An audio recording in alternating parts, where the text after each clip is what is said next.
নমস্কার, কেমন আছেন সকলে? আশা করছি সকলেই খুব ভালো আছেন। আমরাও খুব ভালো আছি। চলুন আজকে পদটি সম্পর্কে একটু বলা যাক। আজকের পদটি স্বাদের দিক থেকে যেমন অনন্য, তেমনই সহজলভ্য ও স্বাস্থ্যকর। এই পদে নেই কোনো পেঁয়াজ রসুন, নেই কোনো বাহুল্য, আছে শুধু সরলতা আর শক্তির ছোঁয়া। নিয়েছি একটি পাত্রে জল আর একটু লবণ দিয়ে ফোটাতে বসেছি। এবার আমি দিয়ে দিচ্ছি এর মধ্যে সয়াবিনগুলো ফুটে উঠলেই আমি সেগুলোকে ছেঁকে একটু অন্য পাত্রে নিয়েছি। এবার আমি এই সয়াবিনটাকে আবার মিক্সিং বোলে নিয়ে একটু ঠান্ডা করে নেব, কেননা গরম সয়াবিন গরম যে কোনো কিছুই মিক্সিতে দেওয়াটা ঠিক নয়। এই জন্য একটু ঠান্ডা করে এই যে পেস্ট করে নিয়েছি। এবার একটি পাত্রে আমি সয়াবিনের পেস্টটিকে নিয়ে নিচ্ছি।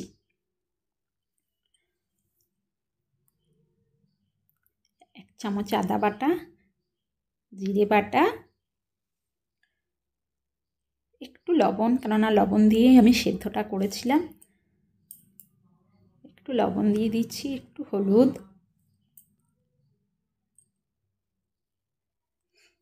একটু জিরে ধনের গুঁড়ো,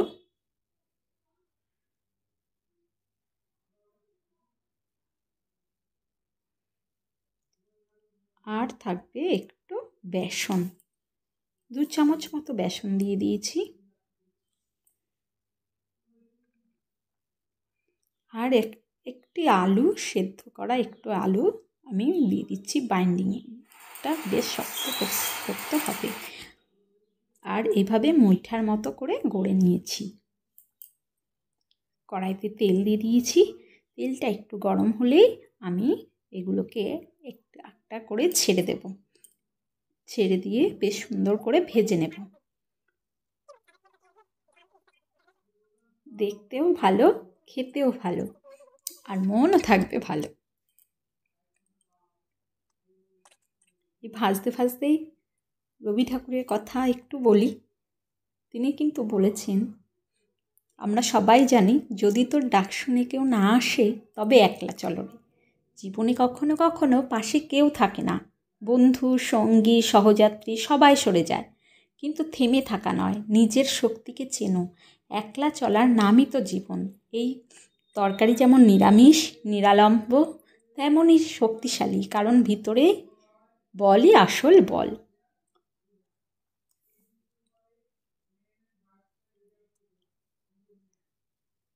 সুন্দর করে ভেজে নিতে হবে।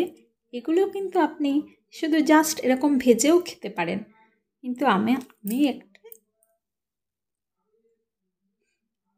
এরই একটা তরকারি তৈরি করছি।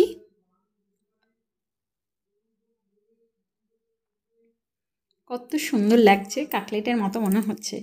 এবার ওই তেলটার মধ্যেই আমি কিছু আলু ভেজে নেব।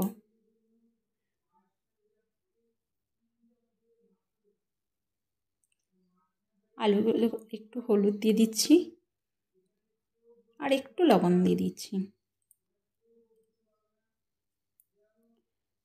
আলুগুলোকে বেশ সুন্দর করে লাল লাল করে ভেজে নেব।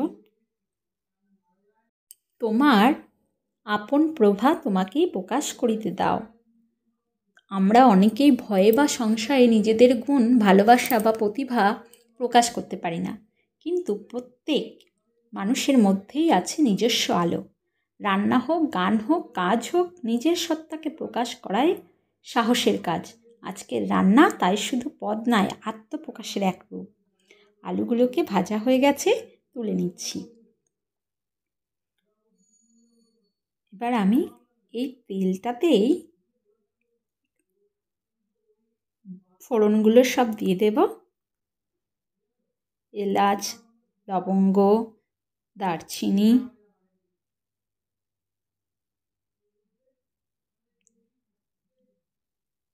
সব ফোড়নগুলোকে একটু ভাজা হতে দেব, যাতে ফোড়নের গন্ধটা বেশ সুন্দর বের হয়।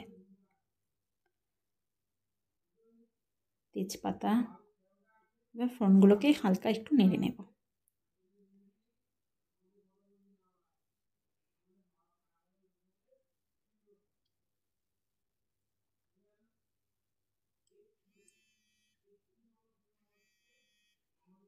এবার জিরে দিয়ে দিলাম। জিরেটা আগে দিলে পুড়ে যাবে, এই জন্য আমি পরেই দিচ্ছি। আদা জিরে বাটা দিয়ে দিচ্ছি, দিয়ে একটু হালকা নাড়িয়ে নেব, হয়তো পুড়ে যাবে, একটা জায়গায় থাকলে তখন পুড়ে যেতে থাকে। এবার দিয়ে দেবো টমেটো পেস্টটা দিয়ে আমি ভালো করে কষিয়ে নেব। সঙ্গে দিয়ে দিচ্ছি কয়েকটি লঙ্কা,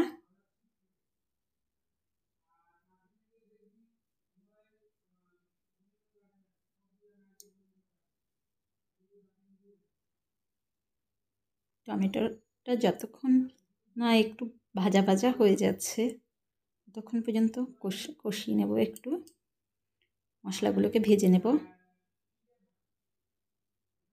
দেখবি মশলা থেকে হালকা তেল ছাড়তে শুরু করেছে।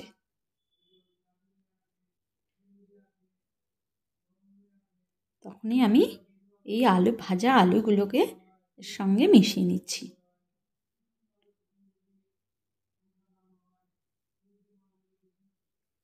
ভাজা আলুগুলোর সঙ্গে মশলাটাকে আবার ভালো করে একটু নাড়িয়ে নিলাম। এবার আমি এখানে জল অ্যাড করে দিচ্ছি।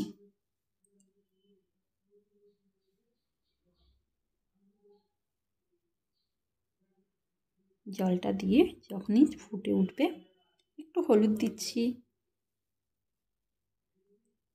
যখনই ফুটে উঠবে তখন এক এক করে আমাকে সেই ভেজে রাখা মুইঠাগুলোকে ছেড়ে দিতে হবে।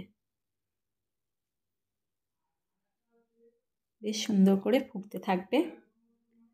তাই রবি ঠাকুর বলছে, যাহা কিছু মধুর যাহা কিছু মহান তাহা সহজ। কথার মধ্যে আছে অমূল্য সত্য। জীবনের সেরা জিনিসগুলো যেমন ভালোবাসা, বন্ধুত্ব, মায়া, এগুলো কখনোই জটিল নয়, ঠিক যেমন এই রান্না সরল অথচ হৃদয়স্পর্শী। আমাদের মনে রাখতে হবে সহজ হওয়াই মহান। আজকের রান্না, আজকের প্রেরণা দুটোই যেন আমাদের মনে করায় জীবন যতই জটিল হোক, হৃদয় যদি থাকে খোলা আর ইচ্ছা যদি হয় নির্মল, তবে প্রতিটি দিনই হয়ে ওঠে সুন্দর, অর্থপূর্ণ। আমার ভিডিওটি যদি একটু ভালো লাগে, লাইক শেয়ার কমেন্ট করে যেতে ভুলবেন না। আশা করছি আপনারা সকলেই ভালো থাকবেন। দেখা হবে পরের পর্বে।